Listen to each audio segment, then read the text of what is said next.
has to hear it, so let her tell it. People on the streets say Sabrina speaks. Tune into the show, she will let you know.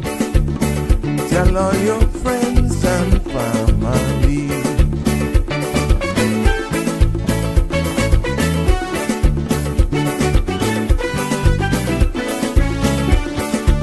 Real talk is no joke. You get the news straight up from grassroots and concerns. You hear with some people gone. So tell all your friends to tune in to Good evening, Cayman. I'm Sabrina Turner, and welcome to Sabrina Speaks, your daily dose of clarity, truth, and community insights. Every weekday from 5 to 6:30 p.m., we're tackling the issues that affect you, from national headlines to grassroots concerns. Whether you're in traffic or winding down your day, this is your chance to hear it straight and speak your truth. So buckle up, Cayman. We're not holding back. This is the show. We gotta let you know. Now we got to go.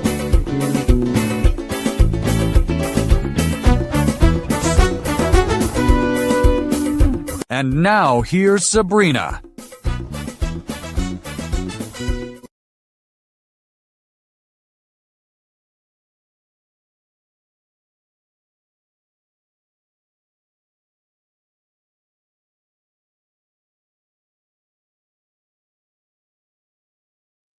Yes, hi. Welcome to another episode of Sabrina Speaks. Yes, tonight we're talking about law that touches every one of us right here in the Cayman Islands. And what law or piece of legislation I'm referring to? I'm referring to the Cayman Islands Defense Act and the regiment, that act actually created. And we will also get into when the regiment was first introduced. It was presented at that time as a helping hand and a team that responds to hurricanes, floods, and emergencies. A force to stand shoulder to shoulder with us in times of crisis. But as the laws are written in ink, not in speeches. And what the law says matters just as much as what we're told. So let's break it down together in plain Caymanian terms. That is the aim this evening. I am Sabrina, and welcome to this episode of Sabrina Speaks, Voices of the Islands, Conversations for the World, the podcast where voices rise, stories unfold, and inspiration takes center stage. Now, the content you're about to hear, including any discussions or opinions from myself, guests, and our participants, is intended solely for general information and entertainment purposes. It's not a substitute for professional legal, medical, or financial advice. I encourage you to consult with a qualified professional for your specific concerns. Now, Bridge Media Limited and all its affiliates disclaims all liability for any decisions or actions taken in reliance on the information presented here. 345-936-8255 is the number to call and be a part of this discussion, because you are so important to this discussion, and definitely we always want to hear from you. I'm still fighting the fight of whatever it is I'm fighting, but I'm not going to let it get the upper hand of me. And we have to continue to bring it real and live.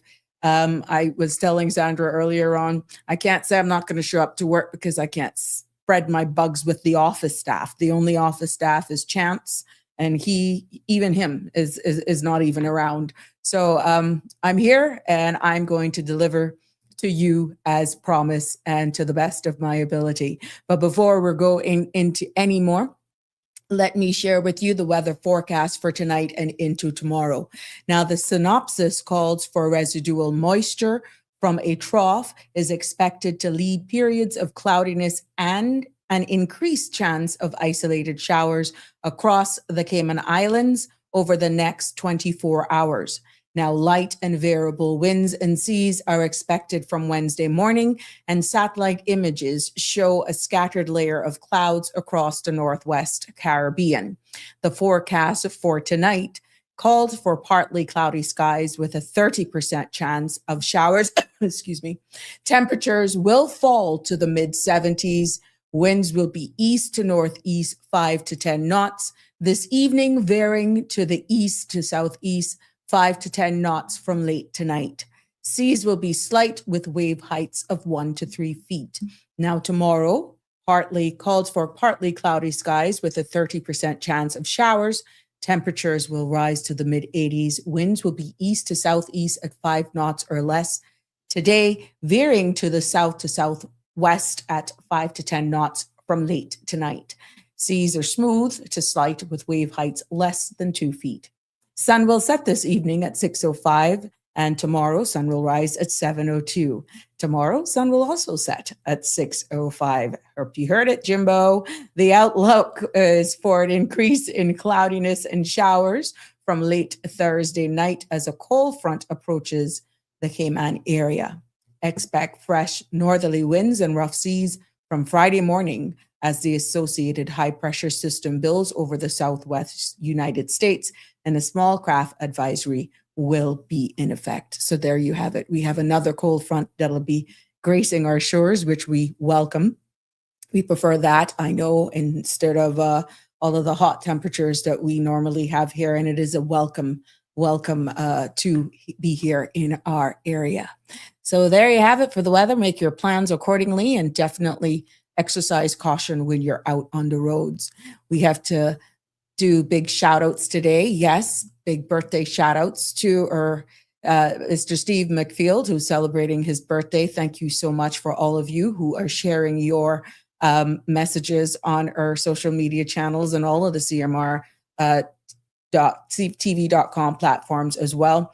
I share in those sentiments here from all of us here on the Sabrina Speaks show. We thank you for your service, your continued sharing of your knowledge, history, facts, realities, civic education, and still doing your part even in the legal industry. I wish you have are enjoying your birthday, Mr. McField, and I wish you many, many more. So happy birthday to you from all of us here on the Sabrina Speaks family. And for those of you who want to share those wishes, feel free to comment on either pages or all of them so he can feel the love. And also celebrating a birthday with Mr. Steve McField is Mr. Truman Miles today. Oh yeah, Mr. Truman Miles, happy birthday to you. This gentleman is like a father to me, and I raised up with him definitely in the church. But let me tell you something. He is like, I consider him and Miss Alva, his wife, my parents. That's the close relationship that we have. All of his sons, Sean, Durrani, Delroy, Onika, they're not going to tell you anything else. We're brothers and sisters. And he and Miss Alva have played that role in so many of our lives growing up in the Seventh-day Adventist church family. And I have never seen this man. He's firm and he packs a punch. But when it comes to being steadfast in his works in the ministry of at the church and holding us young people together, he's definitely a force to reckon with. I remember those days at their house in the dikes, those days that is all now developed. Those were the days you can reminisce. He has a love for farming, a passion for growing mangoes and anything that comes from the earth, and even cattle. So yes, Mr. Truman, thank you as well for all that you have done in being one of the foundation and cornerstone of Seventh-day Adventist Church, especially Georgetown Seventh-day Adventist. And you've definitely left your mark also in the emergency response, where you were in charge of our ambulance drivers, ambulance officers, call it what you may, prior to your retirement. You are an electrician as well. And from what I'm understanding, you did the electrical work in my grandparents' house right there off of Elgin Avenue back in the day. So look, kudos to you. Many, many more birthdays from all of us here on the Sabrina Speaks family. And I love you beyond. I thank you for the role that you have continuously played in my life, and you continue to play. And thank you for everything that you have done. And that's both of you gentlemen. And I wish you all the best and many, many more birthdays to come. So yes, continue to share the birthday greetings to Mr. Steve McField and Mr. Truman Miles on our social media channels. And we thank you both for all that you continue to do. And I can say on behalf, Mr. Truman, of all of your children, that's all of us. Your biological, your church ones, your surrogates, and even those that were attached to you almost like a magnet. From all of us today, happy birthday, Daddy. We appreciate and we love you lots. There you go. So let's see who's here. Connie Bonnie, good evening. How are you? Yes, it's good to have you here with us. And Harry Brandon, oh yes, you're here as well. Good to have you join us. And we're going to get into it, though, before we start asking all of the questions, Harry. So allow me to at least present it. I love your feedback. I love your dialogue. I love your participation. Thank you so much. Marshall is also here with us this evening. Damian Henry, good to have you here as well. Yes, Kim Norris shares the love. Hello, beautiful Sabrina. Yes, yes, yes. I did before bed. Yeah, tea. Yep. I've been doing that. A lot of this mint tea with ginger and stuff. It's just like the aches, the entire body aches. I don't have chills or anything like that. And it's just weird ticklish cough. So I'm doing my best. I'm just keeping away from everyone. And my sincere apologies to the family and the kids of Miss El Namoya. I was supposed to read a tribute at her funeral, and I had to respectfully decline because I don't know what's going on. And I'm sending well wishes out and get well as well to my brother, Patrick, who's also not doing well, and he's been hospitalized. And I have had to keep away from him because I don't want one to be in a facility. My immune system obviously is trying to fight something, and I'm trying to protect myself from him.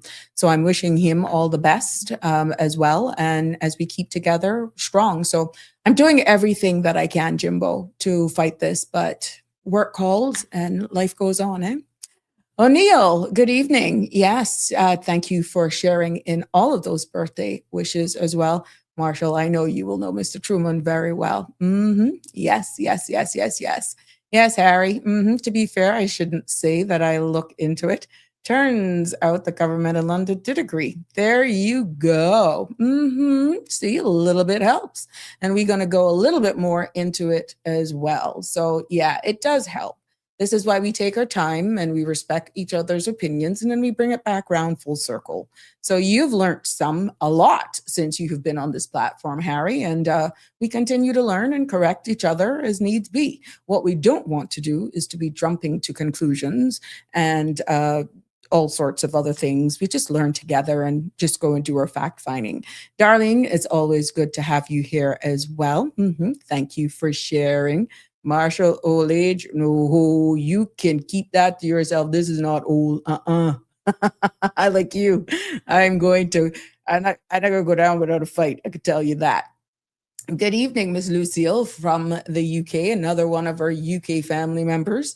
Yes, happy birthday to Mr. McField is what you meant to say, I'm sure. And still looking great. And also Mr. Truman, wishing you all many more birthdays. Thank you, Miss Lucille, for sharing that. I'm quite sure they will see it here. Now let's take a turn as you all continue to share and let people know that Sabrina Speaks is live right here on the CMR TV platform. Please don't forget to like, share, follow, and subscribe, and tell a friend to join in the conversation as we continue to elevate talk and definitely continue to speak civics and learn every day, each episode, also steered by each and every one of you. Let's just look at news headlines, some of the news headlines that is making talk around in the world and definitely in our region. Right here at home, we noticed that one of those big headlines that are making talk here is that we are seeing that tourism is on a rebound, and Cayman's winter tourism season is off to a good start. I know what I have been seeing while I'm driving along 7 Mile corridor. Both sides of the road, the restaurants are full. And these are not only locals, these are actually persons who are visiting our shores. And this goes to prove just what you can see, because hotels are reporting high occupancy, and also cruise arrivals, we have seen an increase as well. Another headline that it's making its way in the Cayman Islands is that e-bikes and also micro mobility laws, other means instead of cars, that sort of stuff. Please remember that enforcement begins as of January 16th, and the National Road Safety Committee confirmed that these laws are governing e-bikes, scooters, and similar devices that will be enforced. And we know one of the conversations were making sure there were some challenges in actually getting insurance coverage for these e-bikes and scooters, that sort of stuff.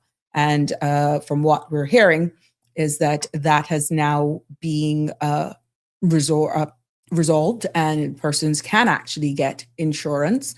What we're seeing is that riders have been given notice since July of 2025, plus a 4-week education campaign. And many are now, they're finding that they're registering and adjusting their use to meet the Traffic Act requirements, because the police now, who will be responsible for enforcing these laws for all commuters who use these e-bikes and scooters, making sure that they're licensed. I hear people are now asking for helmets to be worn and so forth. So let's see if this continues to evolve. Now, authorities here in the Cayman Islands continue to stress that e-bikes must follow the same road rules as cars to reduce accidents and also to improve safety. Yes. We're seeing an increase here as well, turning to motor vehicle accidents still here in the Cayman Islands, that we've seen a cyclist was knocked down, if you haven't heard, around the 10th on the Rex Crichton Boulevard. And the driver, that was a hit and run, fled the scene, and police are still actually investigating, while more vehicles and these devices, these e-bikes and so forth, share our roads. The Royal Cayman Islands continues to warn about these increase in accident numbers, and accidents highlights the needs for stricter enforcement. I mean, it is what it is, but police cannot be everywhere every time.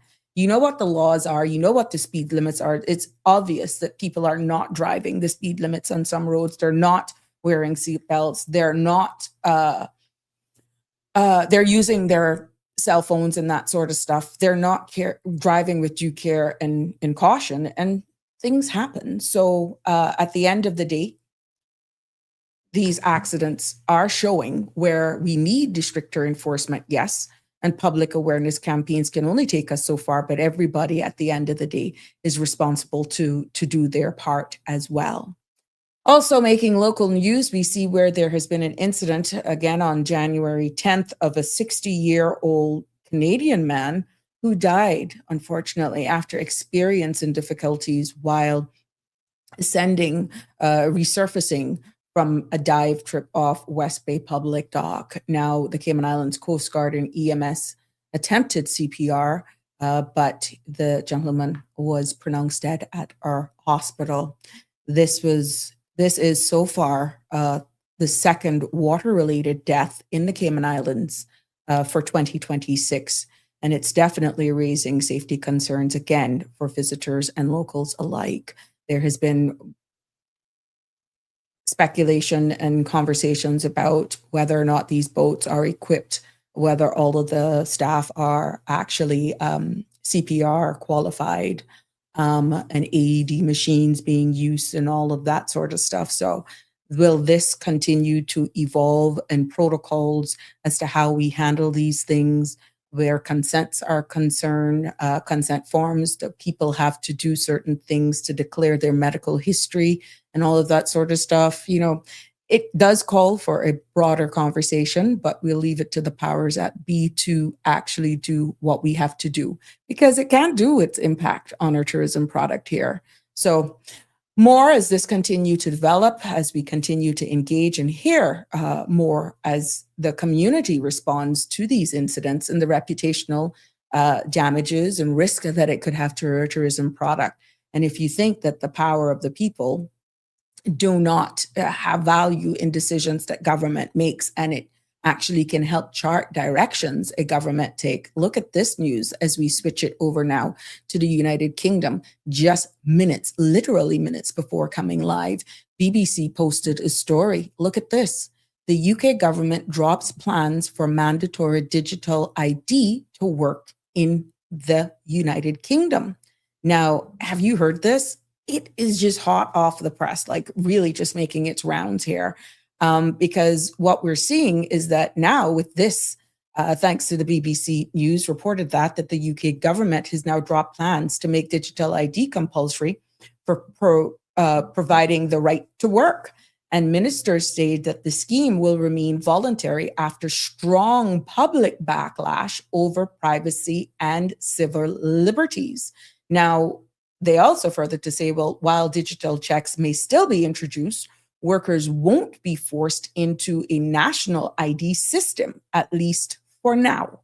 It's being called another government U-turn and a signal that public trust is shaping tech policy. Yes. Now, if you know that there's been conversations here about us introducing our own national ID, look at what happened here. And in layman's terms, we've seen where the Labour government now had previously announced that this digital ID would be required. This is in the United Kingdom, for the record, for those of you who are just joining me, that we saw where the Labour government had previously announced that the digital ID would be required to prove someone's right to work in the United Kingdom, right? And what we're seeing now, that ministers have abandoned this compulsory element, saying that the scheme will now be voluntary. So they've actually withdrew their mandatory, making it mandatory. And what has caused this move? Because of criticisms across the political spectrum that mandatory digital ID intrusive is what some of them are saying, and risk creating a national ID card by stealth. That's what is really being actually thing. And what it does, it signals that public pushback really matters. And the government, is showing it's listening to concerns about privacy and also surveillance. Now, dropping the compulsory element here reassures citizens there in the United Kingdom that they won't be forced into now, as previously announced, into a digital ID system. And even though while the compulsory ID is off the table, ministers still say that they're committed to digital right to work checks, though. And that means for some of digital verification, some form is likely, but details will definitely follow after more consultation. So you know what? For workers, what this means for you is that you don't need a digital ID card to get to keep your job. And for employers, the right to work checks will still go digital, but in some form, but not in the way that forces every worker into a national ID system, right?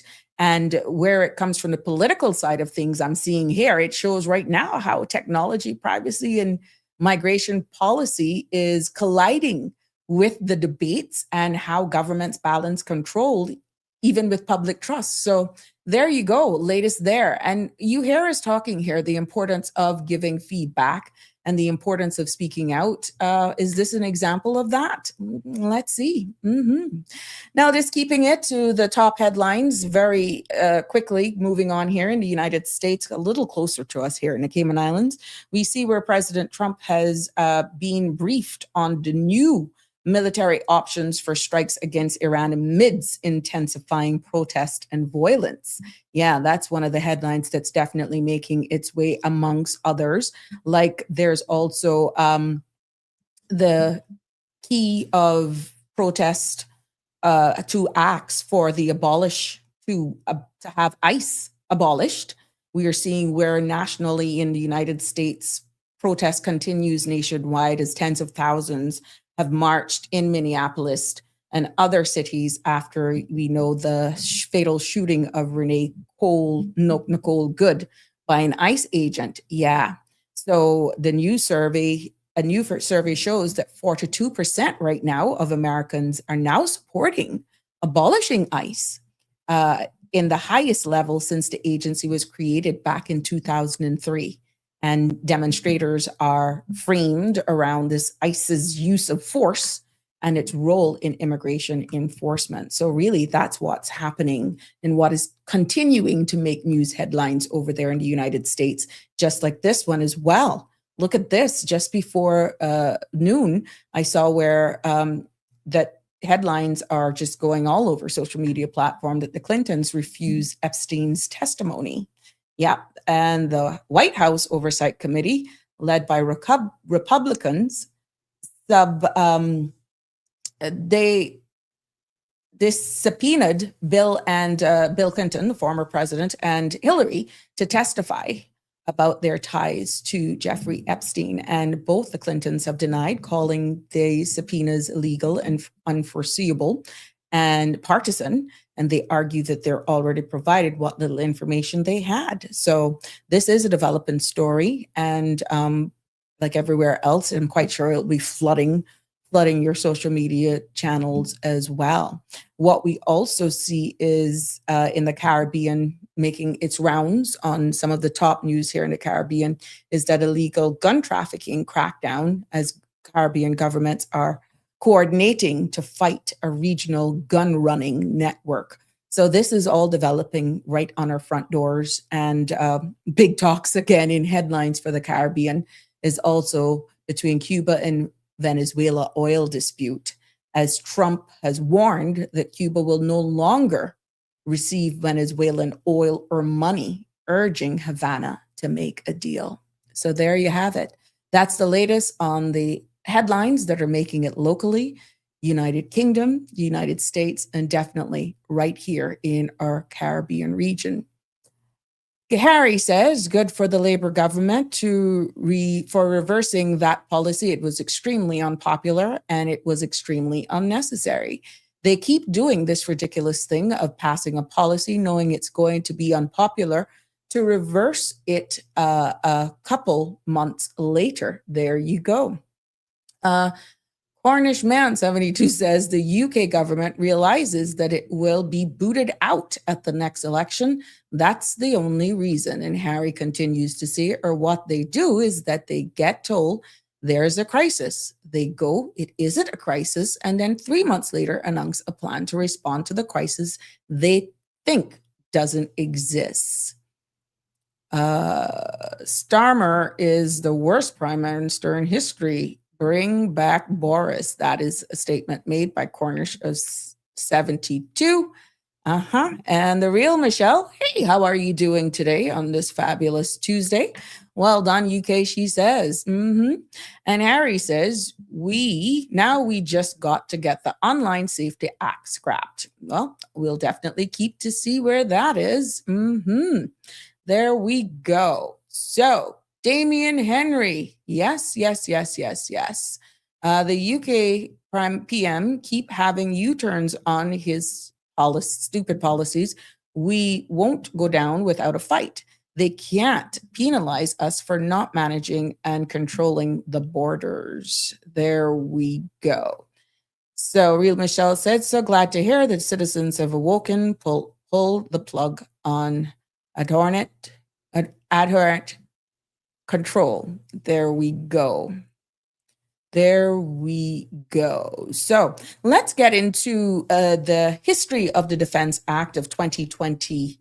And let's again encourage you to join in the conversation. Yes, as let's explain it in layman's terms here in the Cayman Islands. That is the history of the Defense Act 2020. There'll be times I will be sharing snippets as well with you so that it makes sense, so that you don't think it's me saying things, but it's actually what is stated, excuse me, in the actual act.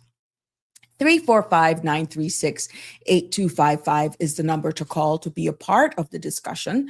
I will do my best to keep up with all of the comments. Yes, and your feedback as best as I can. Just be respectful and understand that we are all entitled to our opinions and you're all welcome. The key is, remember to be respectful at all times. So let's get straight into it. And We know that you were asking about the Defense Act of 2020. First of all, we have to go back into history. And like I said, you're welcome to chime in at any point in time, be it you're going to call, you're going to send me a message, or you're going to WhatsApp. Your feedback is always welcome. I will break this down in layman's terms, step by step, and whatever questions may come out of what you're hearing, feel free to ask them. I will do my best to respond in accordance to the subject matter that is at hand.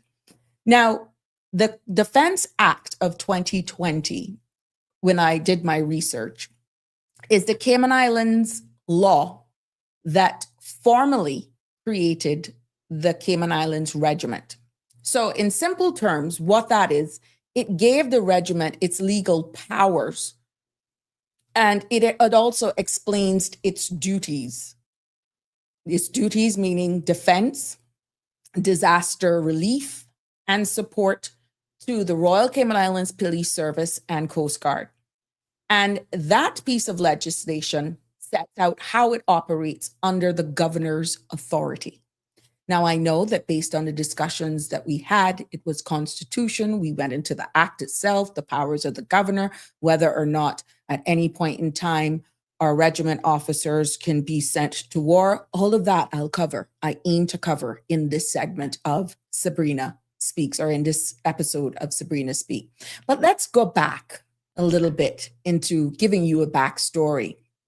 And you have to understand where we're coming from in order to understand how we got here. Now, we know that us here in the Cayman Islands has always relied on the United Kingdom for defense. Contrary to what you may feel, you have heard me said all the time, proximity matters, hence the heavily influence of the United States and even Canada, right? Regional as well.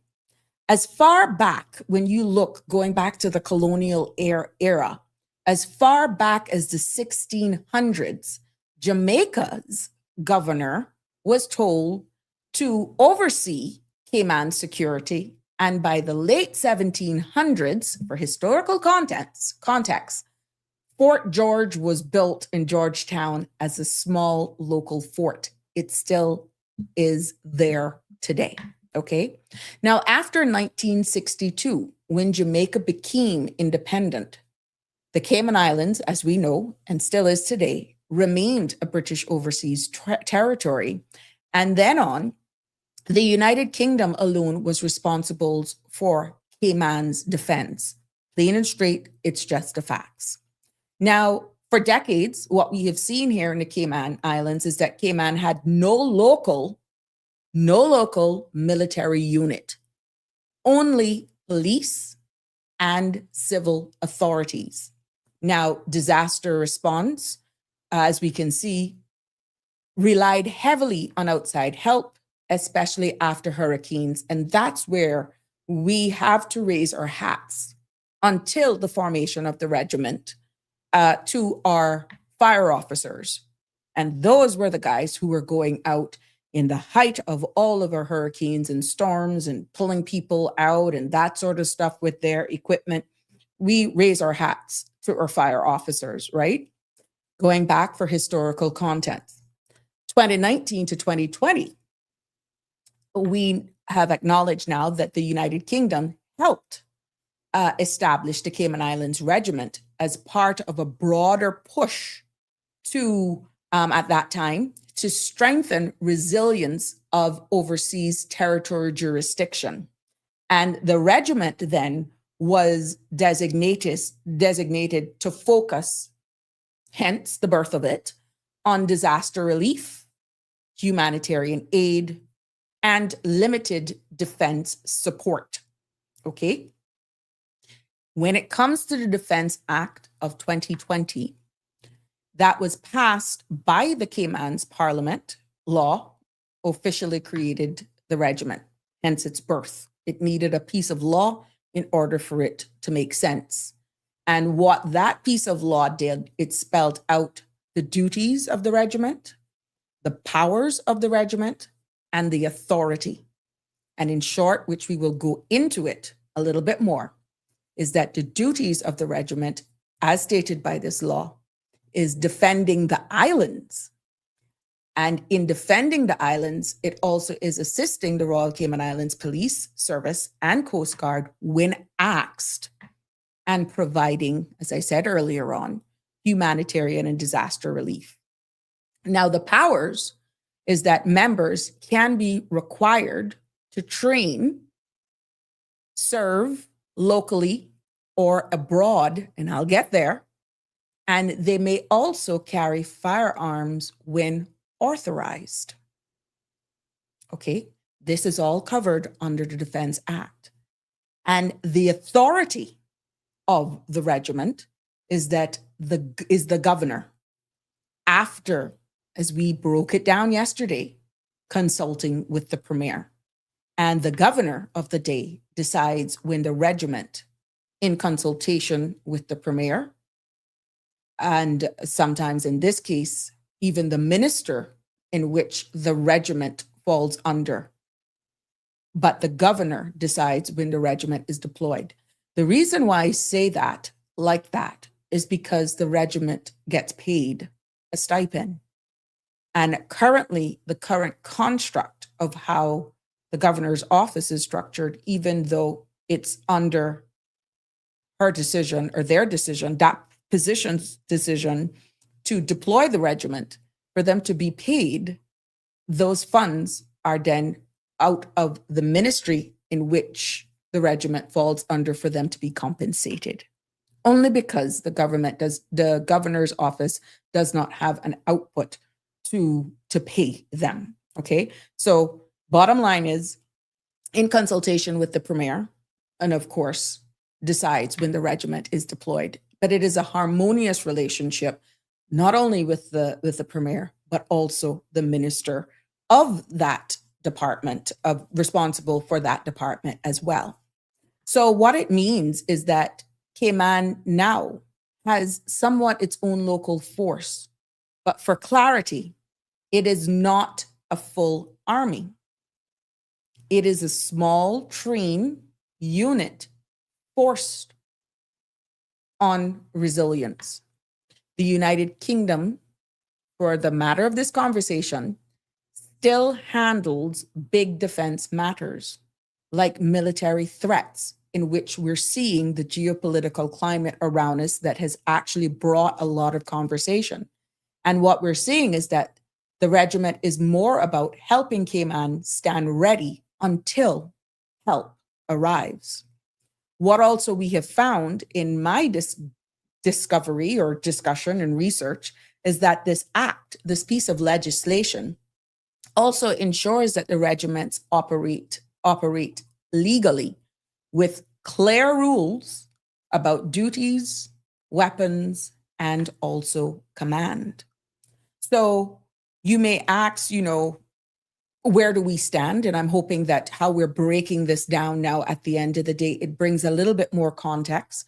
And as we continue to educate and understand a lot of these things here, that it will all make sense and add in to what we're saying here. So in a nutshell, for what I did from an historical context, is that the Defense Act of 2020 is Cayman's way of pretty much saying, we have our own regiment to help in disasters, support the Coast Guard and the police, and provide basic, very basic defense if needed. But the UK then is still responsible for our overall protection. Okay. Some were saying, well, then what was the purpose of having it? Why was it formed? Again, I am responding to a lot of the questions and commentary that was made on previous episodes. And the regiment was pitched as a unit to help during hurricanes, floods, and other natural disasters. And it was decided that, as a support team in relief operations, delivering supplies and assisting in communities. And at the end of the day, it also helped with community resilience, because leaders emphasized that the regiment would then strengthen at the time, and still continues to this day, strengthen Cayman's ability to bounce back from crisis without relying entirely on outside forces. So when looking at the Defense Act of 2020, it actually, with a broader legal mandate, the regiment is legally empowered to act in defense of the Cayman Islands, not just in disaster relief either, but until, because remember now, I said it before, support law enforcement, that they can assist police and other agencies in maintaining order if needs be. And where governance and management is concerned, this piece of law also sets out the chain of command.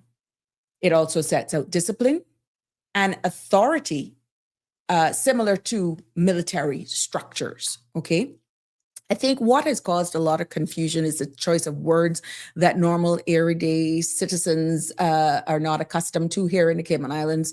War, military, soldiers, that sort of stuff. We're not accustomed to it. And because we didn't really do a better job at educating and even breaking it down in layman's terms, is why I felt that this piece of act, not perfect, it has some loopholes in it, but I feel that's why there were some apprehension, some resistance, and actually some almost type of rejection from the public, because we just was not publicly educated enough on it. But the regiment is not a standing army, okay?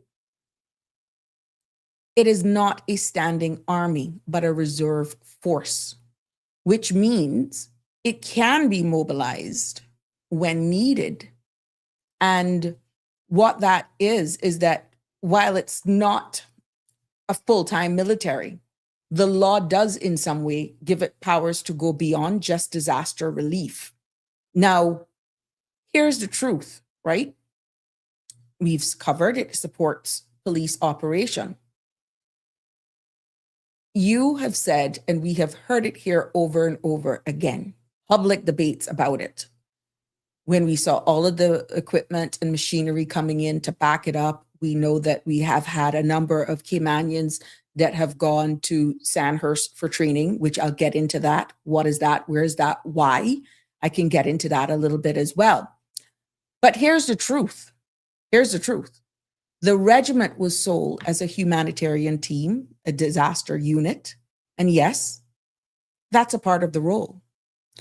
But when you look at it, it almost seems as though what is being said, what is put at the forefront, and what the law says, the Defense Act also makes it a defense force with powers that extends into security and law enforcement.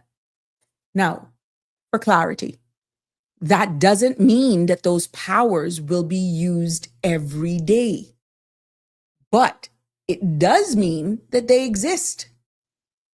And as citizens of the Cayman Islands, everyone is saying we deserve honesty and transparency about what is written in our laws, hence this discussion.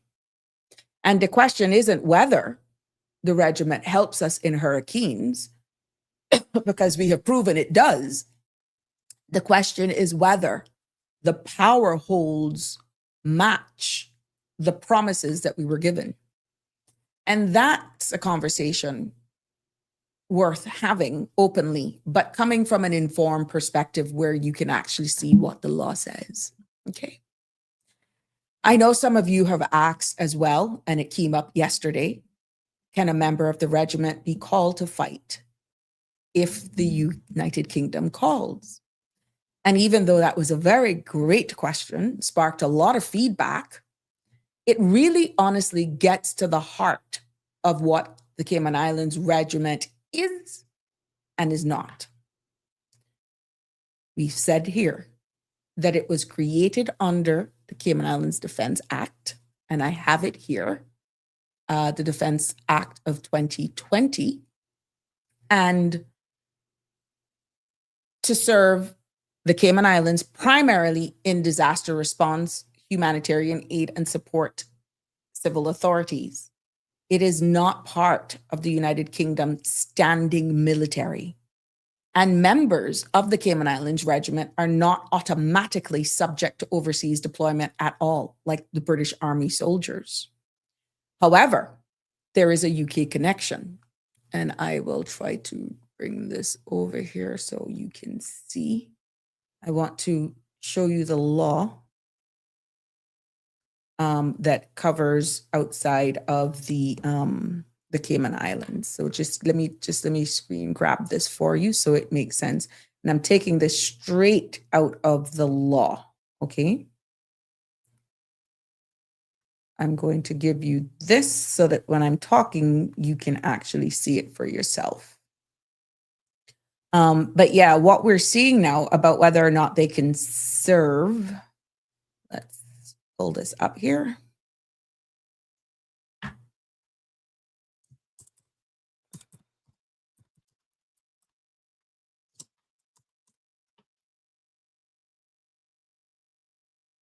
I am going to explain that right now. Okay, there we go.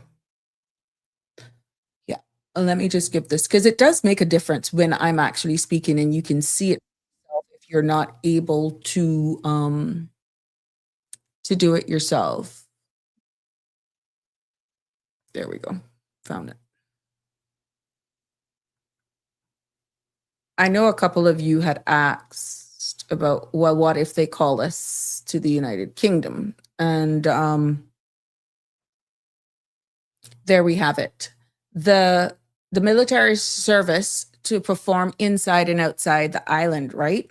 And what we're seeing, if the UK voluntary services abort, now if the UK requests support, Caymanian authorities have to agree, and individual members would likely have to volunteer, because there's right now no legal obligation in the act that forces Cayman Regiment members to fight overseas, okay?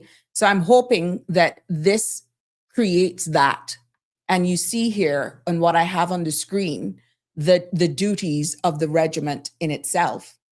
Now, in plain terms, no members of the Cayman Islands Regiment cannot be compelled to fight in the United Kingdom in a war, because it clearly states it, that their legal role is local disaster relief, security support, and resilience in Cayman.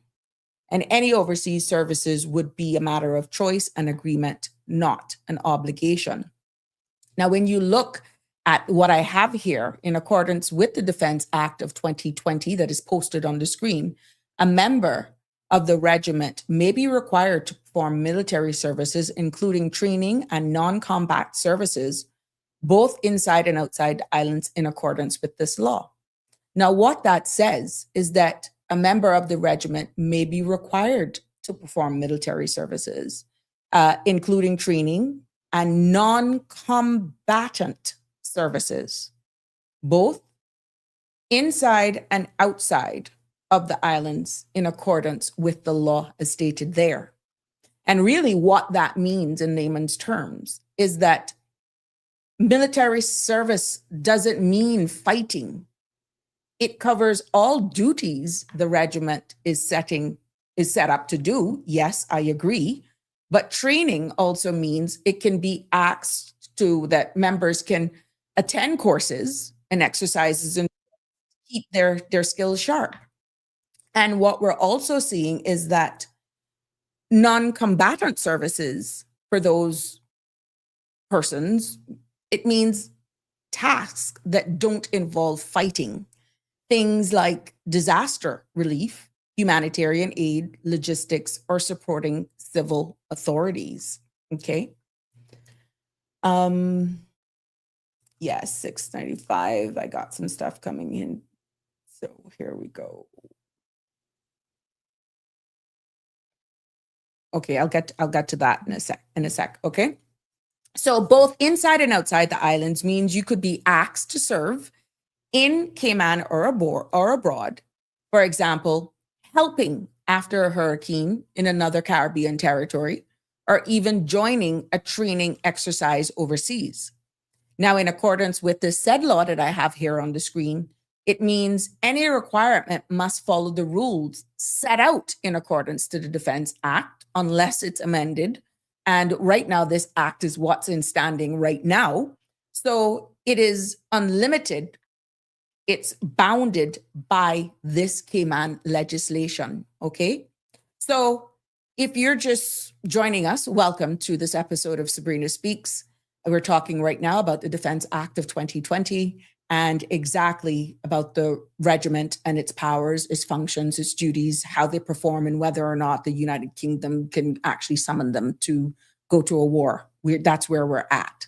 So in plain translation of what that is that if you join the Cayman Islands Regiment, you must agree that you can be called to train regularly.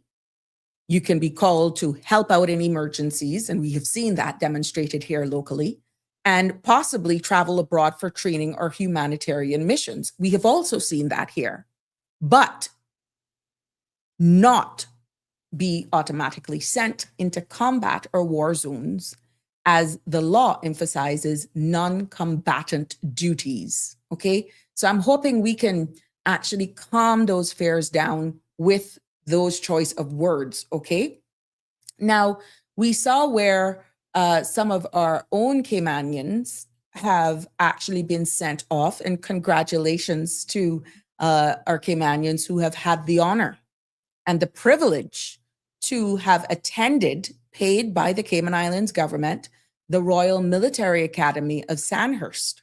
Now, what that is, people may hear of it. It's a British Army's premier officer training school that is designed to prepare future leaders, both from the United Kingdom and abroad. And for that actually trains them for command, discipline, and responsibility. And when I double checked on Sandhurst, their motto is serve to lead. And every officer in the British Army regularly or reserve trains before they are actually commissioned. And again, me looking further into it, the officer training, what we've noticed with Sandhurst that our Caymanians, a number of our Caymanians have actually attended. All British Army officers, regular and reserve, as I said, are trained there. And cadets learn to lead soldiers responsibly. And, we have a very active cadet team here in the Cayman Islands that even has a fire cadets, a sea cadets that operates under the Coast Guard. And they are continuing to blossom and bloom as they transition then possibly into the regiment or into the uniform services as well. But what we are also seeing at Sandhurst is that cadets also learn to lead soldiers responsibly, embodying the Academy's motto, serve to lead. And when we talk about combat readiness, training of our officers ensures officers are definitely prepared to lead in battle and operational environments. In our case, it's non-combatant, but it actually plants the seed in the event that they migrate, that they get other job opportunities, because that's what we do in investing in our people. Now, there is an international reach when it comes to Sandhurst. Many nations send their officer cadets and officers, period, to Sandhurst, recognizing its high level.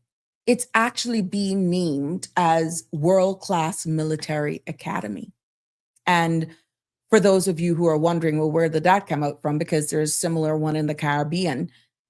Back in 1947 was when that was founded, after merging with the Royal Military Academy, Woolwich of 1741. It's amazing how far back you can go to see understanding history and bringing it forward to how we can benefit our young men and women here and around the world, and of course, regionally.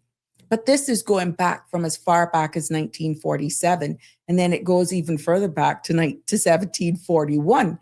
And again, its foundation was off the principles and from even the Royal Military College of Sandhurst of 1801. So more of the history is that it became the sole center at that time for Army officers' education in the UK back in the 1970s. They were the only one. And it included women officers in 1980s, can you imagine, making it fully integrated, because prior to that, female officers were not allowed. And what it actually does is that standard commissioning courses can last up to 44 weeks. That's how long these courses can be. And what their courses embodies is military tactics, leadership, physical endurance, ethics, and international cooperation, because there are times maybe you got to be lobbying and making deals with other jurisdiction. So the Sovereign's Parade, where cadets graduate in front of dignitaries and families, because they have a ceremonial highlight at the end of all of their training courses as well. So you may say that, what does it matter? The Cayman Islands has spent thousands of dollars in investing in our locals. We have an established piece of working legislation, the Defense Act, that created the birth of the Cayman Islands Regiment. The Cayman Islands government passed and I can say passed and continue to support them presently, have supported investing in our Caymanians and have sent Caymanians over to Sandhurst for training, and in some cases even for refresher courses. But when we talk about our Cayman Islands Regiment, we cannot ignore the Royal Military Academy of Sandhurst. We got to give them kudos because of the type level that is training that is being offered. And we have our own graduates there who have benefited and who have climbed the ranks and continue to climb the ranks. And what it means for us is that Caymanian officers who attend this facility and who are trained there are receiving training to the highest international standards of leadership, discipline, and resilience. And we can see that in the way that they turn around and execute their duties here, and they come back and they impart their knowledge. And they have to maintain that as you create the space for succession planning in the administrative arm of the Cayman Islands Regiment. Now, what they're doing is that they're just not learning how to respond to hurricanes or even to deliver aid. In this training, they're being shaped into leaders who can command and make decisions under pressure and carry the weight of responsibility for their teams. And what we're also seeing for Cayman and why it matters, it means that our regiment isn't just local. It is just not a volunteer group of people who just go to get workouts and to just, this is a huge responsibility. It's connected to global tradition and even to military leadership. And our officers bring back with them, for everyone who we invest in and send offshore, they're able to go away, get those skills, the values, and the credibility that strengthens our own local regiment role here at home. And what we're seeing in the Defense Act that defines the powers, Sandhurst defines their character. And I thought that was so, when you put it all together, that is what is shaping the regiment. And for us in the Cayman Islands, it is actually can be a force that serves, leads, and protect us in a time of need. So if you feel that there is a myth, because some are saying, oh my gosh, the Cayman Islands Regiment is just a group of volunteers and no formal training, the fact is that is not true. Our officers have been trained at other establishments in the United States as well, but Sandhurst stands up, and that we have proven is one of the world's most respected military academies. And I said, that's in the world. And there's another myth that Sandhurst is only for the British Army officers. I hope that you've been able to take away from this that the fact is it trains leaders from across the world, including our very own Caymanians. Yeah, so there we have it. Now, what we can continue, I want to make sure I'm not missing out anything here. Give me a thumbs up if you're liking and you're grasping what I'm saying here, because there's no sense in me babbling on if you're not catching it. And we are going to go into now the duties of, let me grab this so that you can see it here, because I think it's best when I share it with you. I want to go into the duties so that you will understand what the duties of the regiment are for the sake of this presentation. Okay.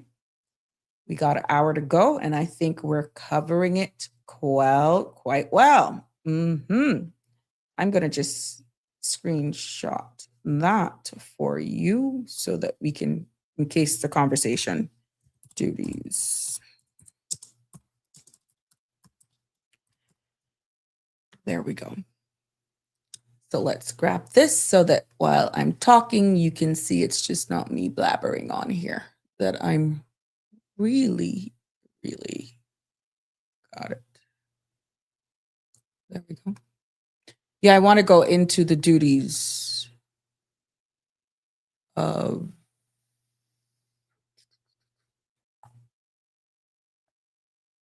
the Defense Act. Yeah. So we got to make sure that we can actually help all of our, show them the support. There we go.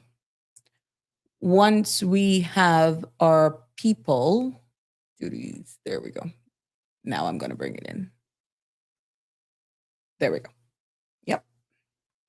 Hope you're seeing it. What we see now, in accordance with the Defense Act of 2020, and this is Section 5, it says the regiment is responsible for A, the defense of the islands, B, assisting the Royal Cayman Islands Police Service and the Coast Guard when called upon to do so by the governor, and C, providing such humanitarian assistance and disaster relief and other duties as the governor, after consultation with the premier, determines. And also in 2, you can see on the screen, the performance of their duties, members of the regiment may, with the authority of the commanding officer or the delegate of commanding officer, carry firearms. Now, let's break that down. We have seen right here what that is. And the defense of the islands, let's make it clear. The regiment is officially responsible for protecting the Cayman Islands if there's ever a threat. Now, this doesn't mean that they act like a full army. It means they are the first line of organized defense until the United Kingdom Army Forces step in. Now, when it comes to assisting with the police and the Coast Guard, and I know some of you may be saying, well, oh my gosh, do they go over the police? I'm getting there. Because I know some, when you read this and you see it for yourself, some questions may pop up, right? When it comes to assisting police and the Coast Guard, if the governor acts, the regiment can support the Royal Cayman Islands Police Service or the Coast Guard. Right now, as we know, the regiment sits under the Royal Cayman Islands Police Service. So, for example, crowd control during a major emergency, helping secure ports, or even assisting in search and rescue operations. We've seen where there was an explosion of a gas cylinder and the regiment was there. The latest bird flu scare here, we've seen where the regiment was deployed and they assisted so well for that entire time until it ended. These are all the things that they actually do right now on the ground. And when it comes to humanitarian assistance and disaster relief, we have seen that the regiment can be tasked with disaster response because they have, in some cases, gone over to other jurisdictions as well to assist hurricanes, floods, God forbid, fires, or even regional aid missions. And the governor decides these duties, but must consult with the premier first. Now, how that conversation goes, we're just going to say we're all happy campers here for this conversation, right? We're sticking it to the Defense Act. Now, when it comes to even the carrying of firearms, regiment members can carry weapons. Yes. But only when authorized by their commanding officer or a delegated officer. Yes, Harry, keyword. I like your laugh emojis. I don't like you though, but I love you seeing where you coming like Denny.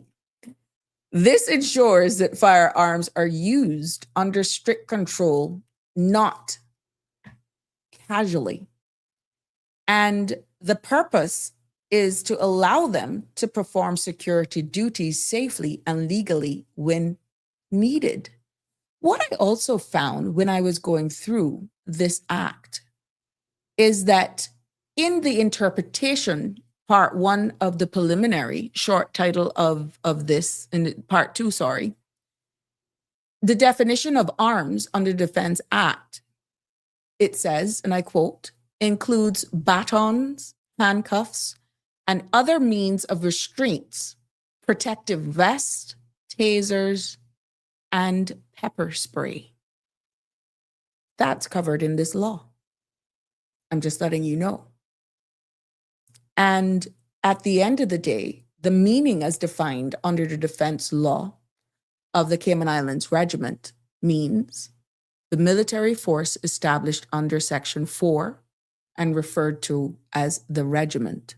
Now, Section 4 says continuation of the regiment, subject to and in accordance with this law, there continues to be raised and maintained in the islands a reserved military force known as the Cayman Islands Regiment, consisting of a reserve force and shall comprise such member of officers and persons as may from time to time determined by the governor.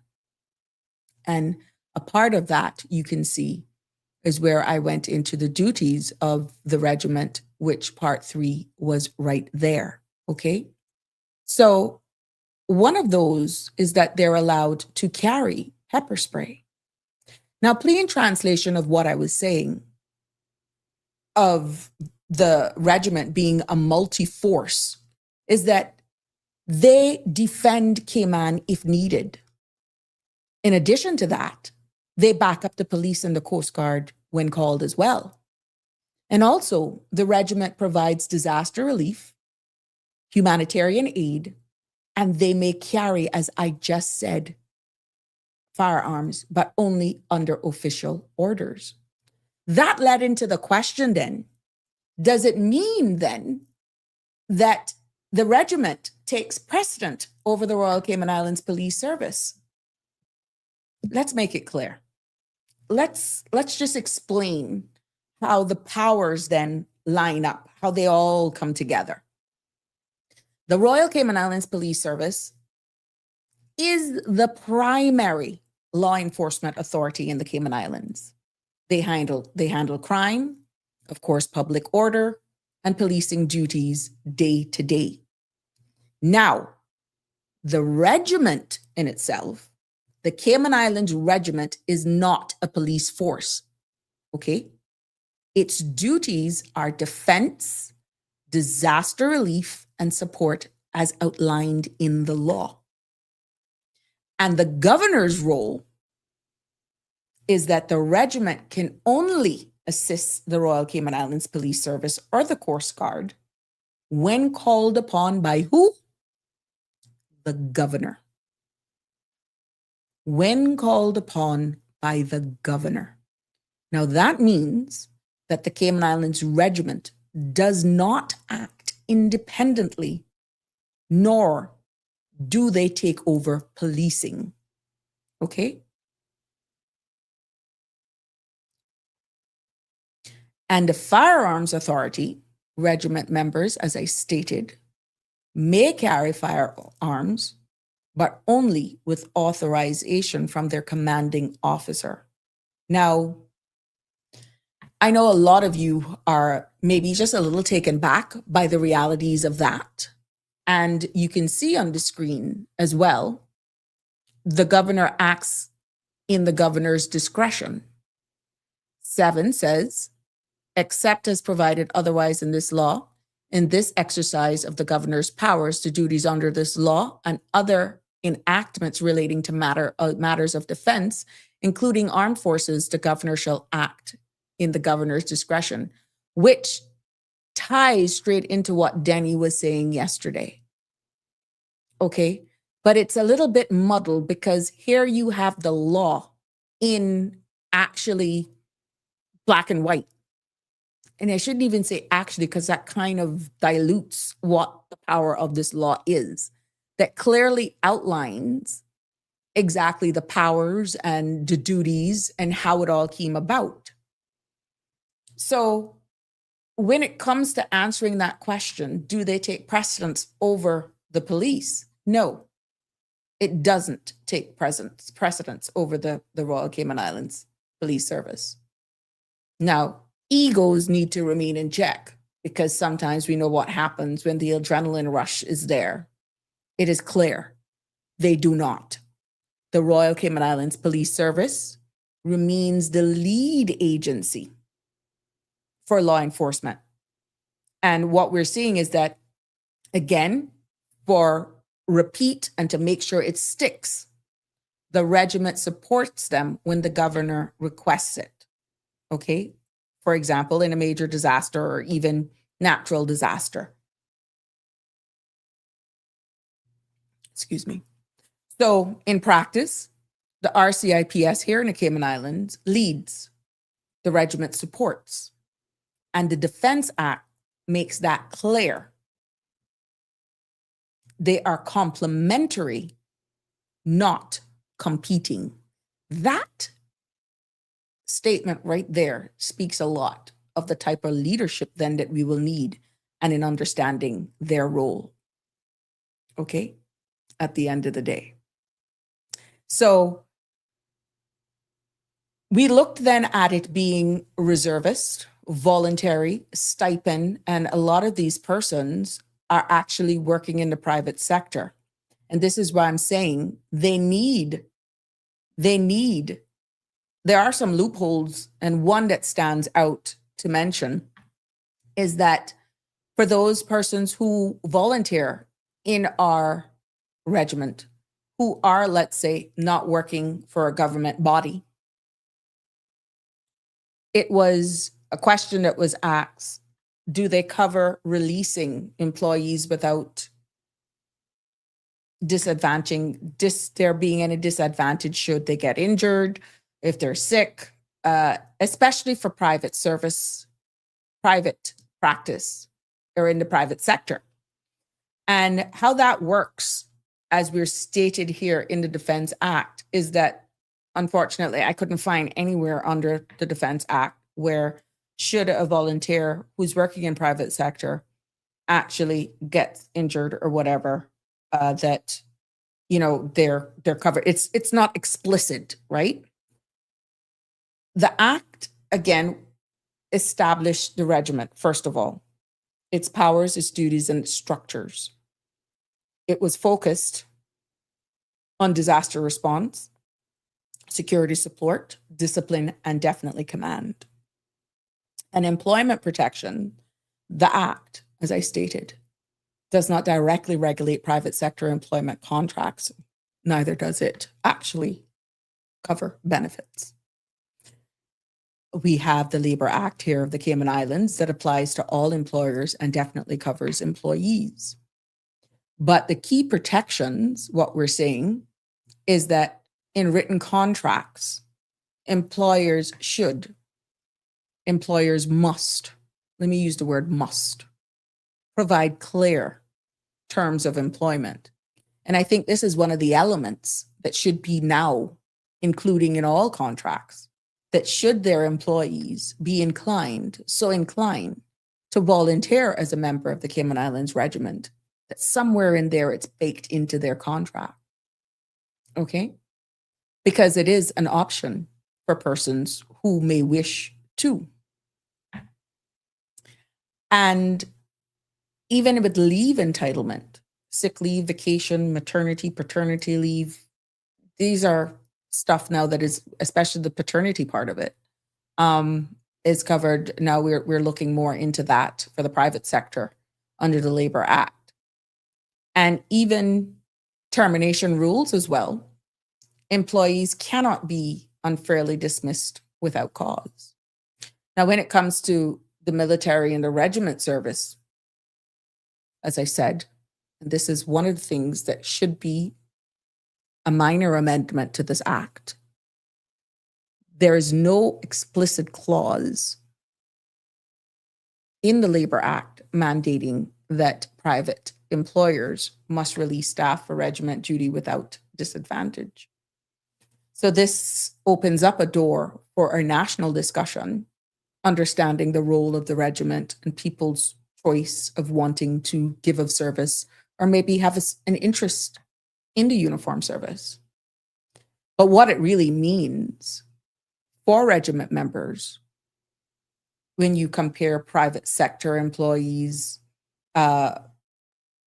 public sector employees, and just looking at overall best practices, when it comes to public sector employees, government workers, to be honest, may have policies that actually allows them to release persons or allow their staff for regiment services without a loss in pay and benefits and that sort of stuff. But when it comes to private sector, protections really depend on employment contracts, mutual agreement and understanding by their employer, which is usually as a matter of discretion. And unless a specific policy really is in place, regiment services could affect their pay or even leave entitlements. It all depends on the amount of discussion that that member of staff want to have with their employer in the private sector, okay? But when you look at it from a national perspective and best practice, employers should be amenable, or even they should encourage to support employee service in the regiment. But it's not, I just want to make it clear, it's not a statutory requirement under the Defense Act. We're just hoping right now that it is in good faith. Now, there is, as I said now, there is a gap in the law.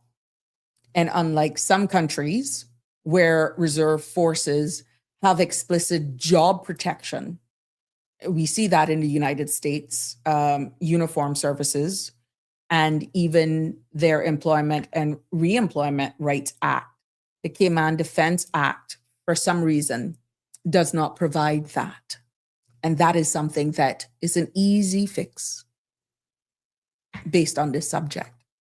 And what it does, there is employee vulnerability because without proper contractual guarantees, private sectors, employees may actually have their pay reduced, loss of leave, and even dismissed for absent for duties if they don't have an understanding organization or an employer who's willing to understand exactly or allow their staff to give of service.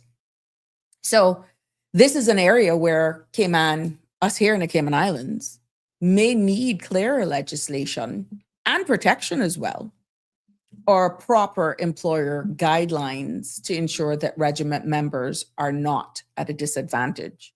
Because as we continue to want to build this and invest in our people, at the end of the day, what we're seeing here with the Defense Act, it sets up the regiment, but it does not protect private employers right now, pay or benefits. And what we're also seeing is that those protections fall under the Labor Act in the private sector.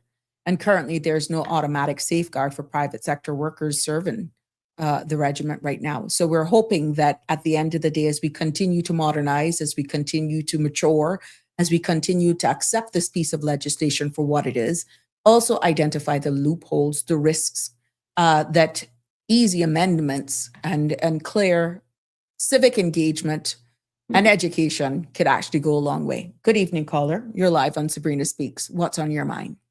Hi, how are you doing? I'm fine. Alain, I'm putting the best out thank you for yesterday, because boy, I'd feel bad. I still feel bad today too, but I'm a little better. Well, hopefully you'll get better soon. Yep. I did what you told me to. I went outside and sat in the sun, and I've been doing some ginger and all that sort of stuff. So, hey, what somebody had said the other day, you're hired. Give me your feedback. I tuned in very late, so I missed a lot, but I just got the impression when you were speaking just now that you were saying that the regiment is really under the command of the RCIPS? On where they sit right now as a department, they're no longer under Home Affairs. They're under Royal Cayman Islands Police Service, which is, I stand to be corrected, the Premier. No, I was just sitting for the organization with this administration, because former administration, they sat under Home Affairs. Oh, okay. Shaka All Zulu say, welcome, Uncle Danny. I tuned in late as well. right. I was the topic today was the Defense Act. I even went into Sandhurst and I broke it down. I had on the screen for the military services performed outside the Cayman Islands. And I also read in a little bit about the continuation of the regiment and the duties of the regiment. I went into detail in accordance to law. My understanding of the duties of the regiment is that they're responsible for defense of the islands entirely. When it comes to internal matters, they would normally assist the police in relation to whether the police needs assistance in the something. Coast Guard. In the Coast Guard. But that power is separate and apart from their general obligation of defense of the islands, meaning externally. So, which you see, the one of the things that if you go to section 3 of the law, a member of the regiment may perform military service, including training and non-combatant services, both in and outside of the islands in accordance to this law. Right. But you notice that first comma? The first comma comes military services, comma. Right. So that means that a member of the regiment may be required to perform military services. And military services isn't going and get a latte. Okay. Including, but the key word is non-combatant services. No. So they wouldn't be, is what they're saying, intent. Who's saying the law and by interpretation. Now, it could be from a different perspective. No. That's just separate. They're separate clauses. So what it's saying is a member of the regiment may be required to perform military services, comma, and now a separate clause saying including training and non-combatant services. So in other words, the first clause is combatant services. That's why it's specifying including, because if military services meant non-combatant, then it wouldn't make sense to go on to say including non-combatant services, right? And then comma again, and then it's saying both in and outside of the islands in accordance with this law, meaning that those two previous clauses, this last clause applied to both of them. So military services could be both in and outside the island, and training and non-combatant services could also be in and outside of the islands in accordance with this law. So it's not that this is saying non-combatant services. This is saying combatant services and training and non-combatant. Yes, it did. Yeah, this is what it's saying. And for the sake of those, again, because I know it's a little small on the screen, Section 3 says, and I quote, a member of the regiment may be required to perform military services, comma, including training and non-combatant services, comma, both in and outside the islands in accordance with this law. So outside of the island, or let's say inside of in the Cayman Islands, either of the three islands, right? Mm-hmm. You someone who's a member of the regiment may be required to fight a war. Hmm. And they may be required to do training inside of the islands. And they may be required to do non-combat. This is the hurricane cleanup now, Mhm, non-combatant services. Or if they're outside of the islands, they may be required to do conduct in a war outside of the islands. They may be required to do training outside of the islands, or they may be required to do hurricane cleanup outside of the islands or some other non-combatant service. Okay. So it's not limited to non-combatants. That's not what that's saying at all. Now, I know politicians was trying to make it sound as if it was about cleaning up in the aftermath of hurricanes. Yeah. But that's not what the text said. And this is one of the things I put to Mr. Howell when he was in the town hall meeting Meetings. with the bill. Right? No one should be under any illusion that if your child is in the military, that they cannot go to war. You should not be under that illusion. I'm not saying necessarily that's a bad thing if we have a justified war and we have to defend ourselves. It is what it is, right? But we should not be of any illusion that can't happen. That it can't be a reality. There was a question that was posted by Harry that obviously with the amount of commentary that was going on, I just wanted to get what I needed to deliver out today. It says, when the governor deploys the regiment to aid the police, how much power do they receive, even if under the oversight of the police? Now, even if, go ahead. What do Take you a jab mean? When the governor deploys the regiment to aid the police, how much power do they receive, even if under the oversight of the police? Well, if it's a police operation and they need the military, then for the part where the military is needed, the military would have to decide because the commissioner of police doesn't have military training. So even though you're assisting the police, it would be whoever's in charge of the military would have to make a decision about what military involvement is needed to do the goal that the commissioner of police is seeking to achieve. So would that then rest on the decisions of the commanding officer of the regiment? Yeah, yes. That's their job. They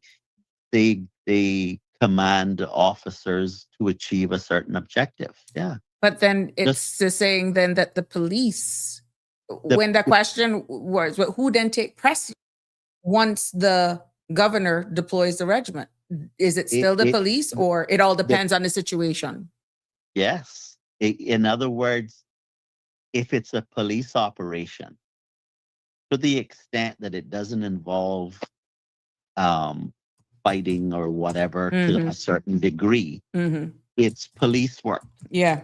But if something escalates beyond the capacity of the police, right, then he's handing that aspect of it over to the regiment. Yes, which is why it's so technical and imperative that in the high-ranking positions then of the regiment, that they receive training. And of course, but this is why they're gone to Sandhurst. And we have a number of our locals and Caymanians as well who have actually been trained that the Cayman Islands people's money have paid. Yeah. Listen, I'm not against the regiment. Yeah. Yeah. What I was against when I first came out really hard on what the line that the government was giving us, is that the government and the governor was willing to lie to us that this was about hurricane cleanup. I was just saying, don't speak to me like a child. Don't tell me nonsense that I know is wrong, because you have it written down in writing that contradicts what you're verbally saying, right? But, you know, defense is something that's necessary. Just level with the public. They look, sometimes life involves bad things and we need to be able to defend ourselves. Now, I don't think the Cayman Islands would ever be able to have a regiment that could, you know, fend off a large country. Mm-hmm. But it can certainly help us defend against like really serious criminal attacks of a smaller nature. And I know some people might think that's not actually a real risk, Mm-hmm. but that is not the case. I know of instances in which the RCIP, before you had the Coast Guard that we currently have, Mm-hmm. there are instances where the police, all they could actually do is sit, be quiet, and hope that the danger passed them by, because they were simply, On they would have ill-equipped. been, Mm-hmm. they would not have been able to survive. And so the capacity of the RCI, the police shouldn't really be doing that type of work beyond the borders. Mm-hmm. That's not police work. That's why we have a Coast Guard. That's a different style of defense. Mm-hmm. And the military is a different style of defense either, although the Coast Guard is somewhat closer to the regiment than it is Right. with the police. Well, Yeah. I'm hoping that as But we go ahead. one more thing. You see how we were talking about the right to life? Are you able to pull up the? That's going to take me a little bit because Okay. I'm actually Well, trying to grab the definitions here because I know you're going to speak on this one. well, Go ahead. about the right to life, right? So when you're thinking about whether it's the Coast Guard, whether you're thinking about the police Mm-hmm. or the regiment, there's a derogation to the right to life. And so depending on what a person is doing and Mm-hmm. what threat that particular person poses to society, the derogation under the right to life in the Bill of Rights and the Cayman Islands Constitution order Mm-hmm. allows the government to use force all the way up to taking a person's life if it is necessary to protect the society. Mm-hmm. And so, it's spelled out in legislation that the kind of force that could be projected by the Coast Guard or by the regiment or Mm-hmm. even the police Mm-hmm. is provided for in law. Yeah, we see here, and I have, Harry, I'm going to get to trying to post some of these comments. We see where the definitions is actually posted on the screen. And this is the Defense Law of 2020, that is one and seen the Defense Act 2020, right? And we're seeing where the definition under this law means soldier means a member of the regiment below the rank of lance corporal. So you see the words that are being used even in definition. And it goes back to what you were saying, Denny, that really and truly what the law is saying and what was really pushed is two different things. Yeah, you should be very, whenever a politician's lips are moving, you should be Stop it. Stop it. Stop it. No, that's the truth. That's a scientific approach to politics. So, I mean, this whole topic, despite me being a bit under the weather, came about because of exactly what we were talking about yesterday, in regards to the Constitution and the regiment. And then there were some questions asked about whether, and Harry did do his research, and he did say that, yes, he realized that at the end of the day, it was approved and allowed, that the UK was aware. Because remember, he was a bit off to say that, Yeah. how could we have her? He actually did his own research and proved otherwise. So yes, he's now been brought up to speed. But I still thought it was important for me to actually do a deep dive into this. And your voice of reason, as Michelle, the real Michelle, always say, thank you for your voice of reason, Mr. Denny. Hugs. You bring a smile to my face every time. So there you go. But I really felt it was important for me to bring this to actually say and show exactly what you were alluding to yesterday, that the law is saying one thing and then something else is being pushed. Yeah, if you want to know whether something is enforced or not in the island, you have there's two things you can do. You can look at the Gazette page to see when it was published in the Gazette, because no law can be brought into force Unless it's gazetted. And then secondly, you can go to legislation.gov.ky, and on there it'll say whether it's enforced. And sometimes there'll be like there's a little bubble on there that you can click on where you can see notes, and it might explain, well, everything is enforced except section something, or whatever the case might be. It'll tell you, well, this particular section isn't enforced. Right. Right. But it spells it all out on the legislation.gov.ky page, which is I think it's a work in progress to go something towards like the legislation page in the UK. Right. But it's just really in PDF form at the moment. We have another comment by, I'm going to read two.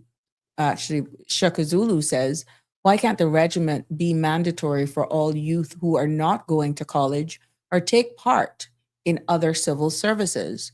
I believe this is much needed for Caymanian youth development. And it continues to say, develop a true sense of responsibility for his or her land. And then Melita also made a very interesting comment. Says, Royal Cayman Islands Police Service have a lot to catch up with their officers.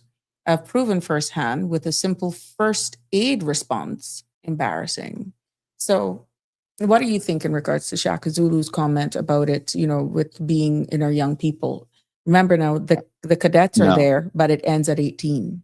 Well, I don't believe either the cadets or the regiment should be mandatory. And I know that some people might see it differently, but my reason for taking the position I do is that when it comes to the regiment and people who are defending the very lives of people on the island, we don't want people there who don't want to be there, right? You want somebody who is there because they want to be. You understand? This is not like just some like desk job where if you do a bad job, it doesn't matter. You understand? Right. This matters. Everything you do matters, not just to yourself, but to the entire island.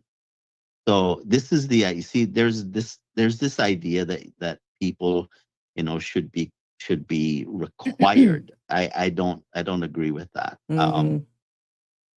When it comes to discipline, we do need to be. We need to look at how families are able to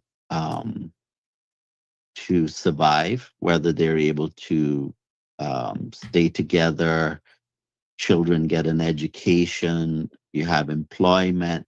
You need stability in homes. And one of the things we need to do is we need to get away from this idea where there are some people who think, like some women in particular think, well, I don't need a man. I'm afraid to tell you that the research contradicts that view. Children need both parents. And we need to fix the fundamental parts of society that's broken. And discipline is a part of that in how you raise children from the ground up. In single parent, or be it one gender or the other, but the Yeah. importance of having both. Yeah, because men and women don't think alike, and I think that is for a fundamental reason. Because We don't.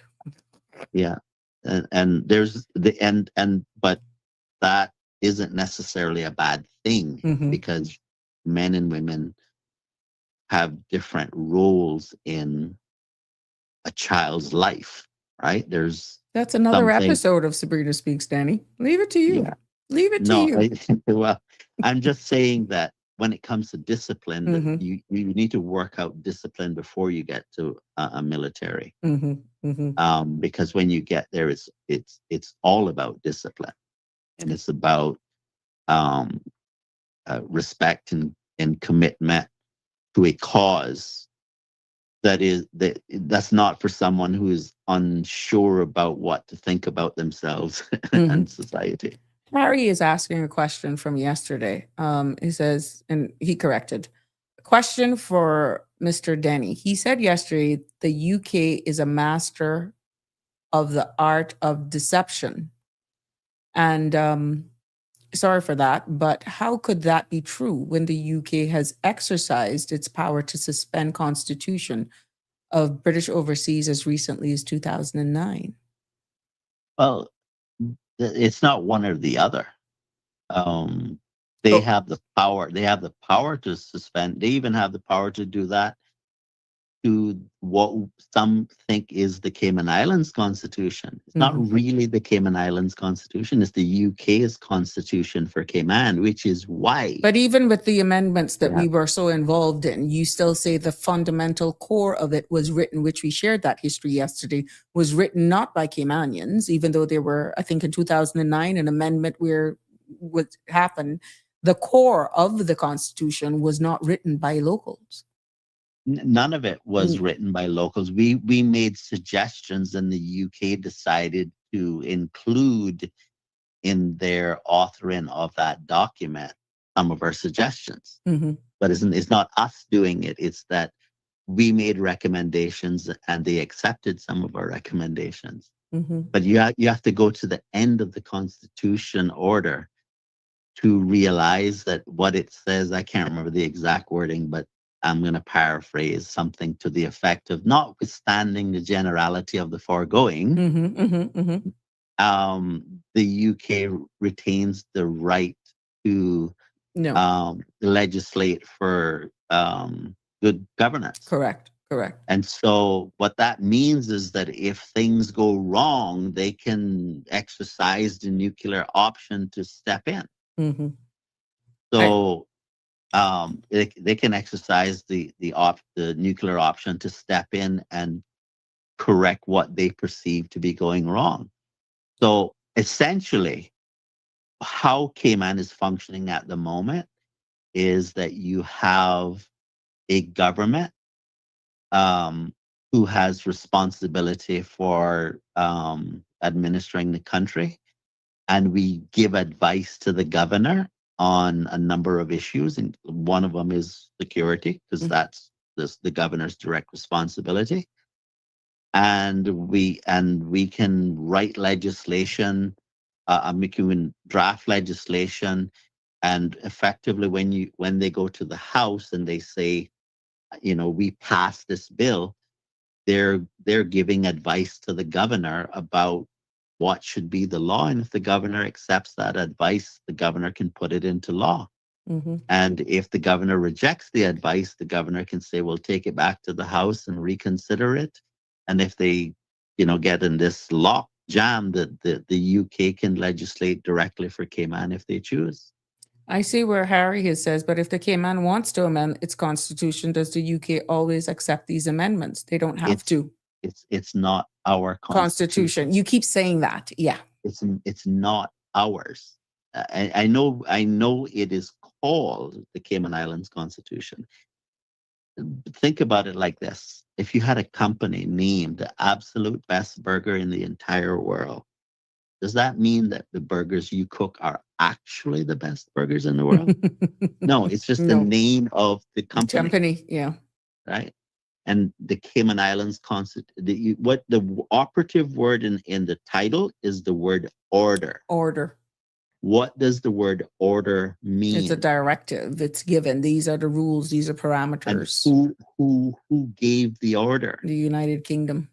It's the Privy Council of the Council of the United Kingdom. Kingdom. Yeah. Right. So it's not us making the Constitution. It is the UK making a decree that this document will exist.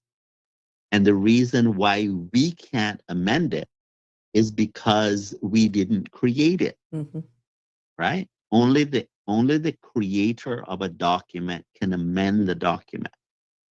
And so it would be very helpful if we bear in mind that it's not our Constitution. I see where Shaka Zulu says, respectfully, this is when you were talking about the youth. Respectfully, this is where Uncle Denny and I disagree. Service to country should be part of our youth's upbringing. This part of what's missing with the Cayman. This is what's missing with. Well, I don't disagree that with that statement that it should be part of the upbringing. You see, the only thing I'm saying is that if you raise someone to do what she suggests, then that person would either say, well, I think I could serve in the regiment and do a good job, so I'm going to voluntarily sign up. That would be a statement that you did a good job of raising a child. You know what I'm saying? So I don't necessarily disagree with what was just said there. It's just, and all I'm saying is I don't think it should be a requirement, because while you think it's a good idea to be in the regiment, you don't want to be there if you don't. You don't want someone to be there if they don't want to be there, because they're not going to do a good job. And Shaka Zulu also said, all youth should be made to develop meaningful alliances. I hope I'm getting that right. And responsibility to their country by means of government-sponsored programs such as Boys and Girls Scouts Regiment. That's what Shaka, I think. Yeah. I don't have a problem with that statement. One of the other things I'd say is what we've been doing on this program is been talking about a variety of things that relate to public administration, like understanding the structure of government and laws and why they're important. Well, think about it like this. Why does the West, generally speaking, hold the views that it holds about what is right and wrong? Those right and wrong things came from, it started out with Judaism. And so the moral law of God, and then the Christian influence later on shaped the Western world. And so our sense of right and wrong comes from the Ten Commandments, right? Generally speaking, that's at the base. Now, what has happened to the Western world in recent times? For those who believe in Christianity. Well, you see, but this is what the problem is. So we have a system that was designed to be operated by people who share core values like don't murder, and then that system has been controlled most recently by people who don't share those views. So you end up with things like abortion for any reason. That's not consistent with thou shalt not murder. What you see what I'm saying? So you can say that you don't believe in Christianity, but it's I'm not talking about Christianity. I'm talking about morality. Right. Right? So right and wrong. So think about it for a second. Thou shalt not murder. Well, society, generally speaking, thinks that we shouldn't murder. Thou shalt not steal. That's a commandment. Well, society generally believes that you shouldn't steal from people. There are exceptions, of course. Criminals feel differently, but we don't say, well, just because they disagree, we'll just respect their views and allow them to carry on, Mm-hmm. right? You have to take a position, because the role of the state is to prevent one group of people from um, wrongfully impacting another group of people. So if your car was stolen and the state said, well, that's their opinion and we respect those diverse views, you wouldn't feel too great about that, Mm. right? You would want the state to get your property back.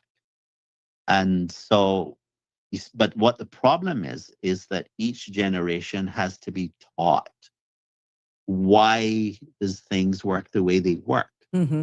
Each generation has to develop that appreciation that the way things work is because we're trying to balance the rights of everyone and to be fair to people and to live in safety and Right. to increase our prosperity, as a group in certain ways and as individuals in certain ways.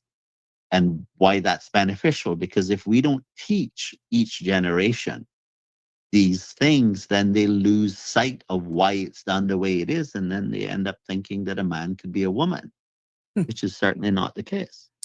Harry throws out a question here to you, where he was asking whether or not you would rather get rid of the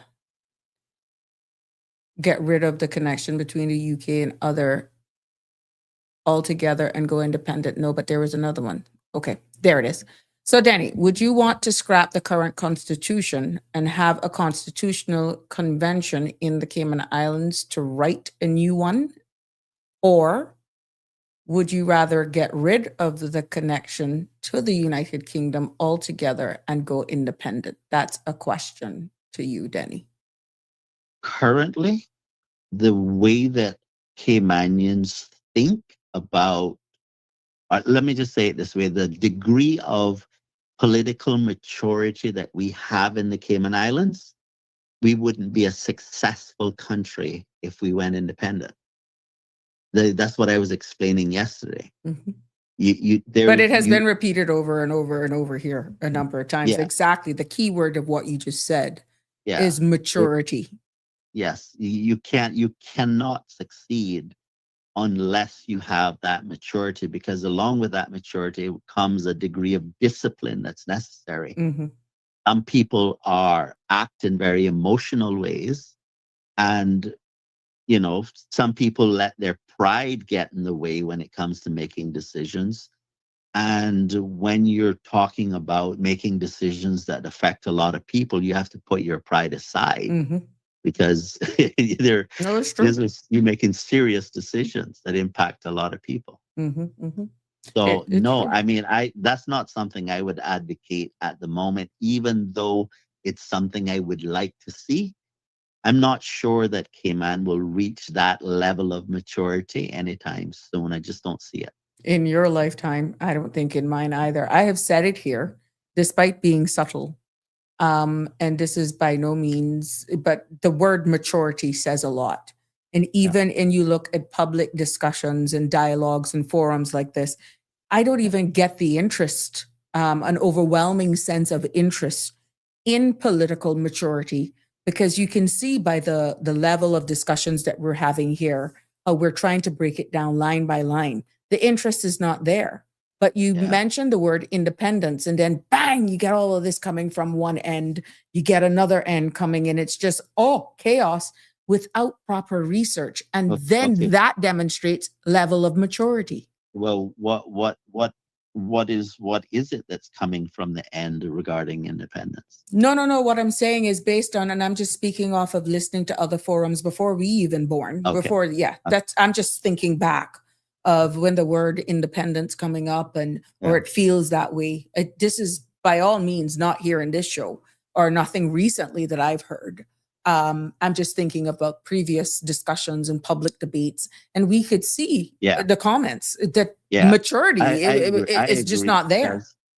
I agree because, like, I used to talk about people needing to properly be informed about what our rights are in the UN, and what does the right to self-determination mean. Mean. And just talking about whether you have a right or not was controversial, Correct. right? And so for the life of me, the only person who I would think that wouldn't want somebody to have a right to decide what their future would be is a dictator. Right. You mentioned Right. that on, I think, Sandra's show. It sounds to me like we more are leaning more for a communist dictator styleship of government than Yeah, actually yeah. for, you mentioned that.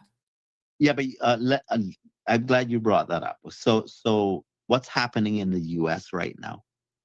You have Democrats and Republicans, and what has happened is that the relationship between the two parties had deteriorated quite significantly, and there's a degree of dishonesty, deception, hypocrisy that's happening in the public discourse that's quite disappointing, because America represented for many people the ability to escape very hostile environments Mhm. in other countries. And so there is this view that when you see, for example, the Trump being elected, there is some that think, okay, on the right side of, I mean, right meaning the political right, Political right. Yeah. right, um, that is a warning sign to those who are on the right. And the guy Mamdani Mm-hmm. is a warning to those who are on the left. And the way some people view it is that despite we have these extreme examples on both sides, it's almost as if people are not paying attention. Right? Well, it's And definitely unfolding. You can read the yes, headlines, you see it. It is what it that's right. is. Yeah. And what you have to understand is that when they say democratic socialist, that doesn't mean it's a friendly thing. That's essentially communist, Mhm. right? And so the question is this: can you show me an example of communism anywhere in history that has delivered on its promises? Which goes into this question that Harry made about whether or not, oh my God, a question came in. Do you think that the Cayman Islands could keep its standard of living and its current tax regime if we were to go, if the Cayman Islands would go independent? That would depend on the political maturity. Because Again, it goes back to that. I'll give you a simple example. What does it mean to maintain that standard of living? Well, you'd have to be disciplined about Spending finance, and capital projects and yeah. and if you owe a bill, you would need to pay it. The day that you decide that you're not going to pay it, then that's the day that everything would come crumbling down. Because this is what I was talking about yesterday when I made reference to fiat currency. Yes. You hear the phrase in the US, the full faith and credit of the US government, right? Well, what that really means is that the US government is promising that if you lend them money, they'll pay you back. But you see, the US government is actually running a very sophisticated Ponzi scheme, albeit legally. Now, they'll put you in prison if you try to run a Ponzi scheme, but they're running a Ponzi scheme themselves, because what they're doing is that they're borrowing money. So when people buy 30 seconds. bonds, when people buy bonds, they're lending money to the government, And when the government can't pay for it, then they bring down the interest rates, they refinance in the hopes that they'll be able to better pay their obligations, and they just keep it rolling over as much as they can. That's a Ponzi scheme. There you go. Leave me there. Time does not permit us to go on. Thank you so much, Danny. All the best. Take care. Bye. All right. Bye-bye. Thank you for all of you. And I hope that you again enjoyed this very insightful episode of Sabrina Speaks. And wrapping it round as I close this evening's episode, readiness is not about preparing for war. It's about preparing for life.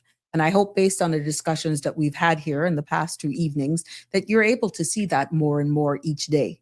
It's about ensuring that we here in the Cayman Islands can stand steady, protect our people, and sustain our communities until help actually arrives.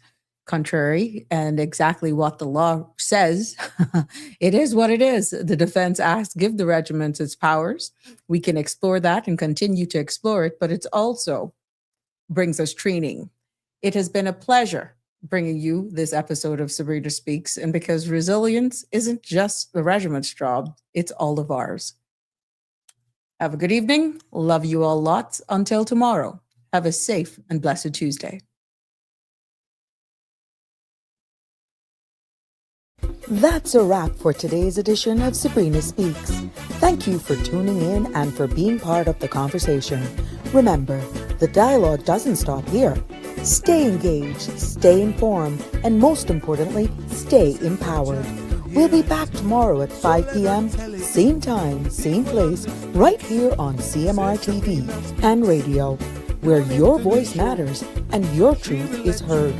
Until then, Cayman, take care of yourself and each other. That's it for today's edition of Sabrina Speaks, where your voice matters, your story counts, and your truth is always welcome.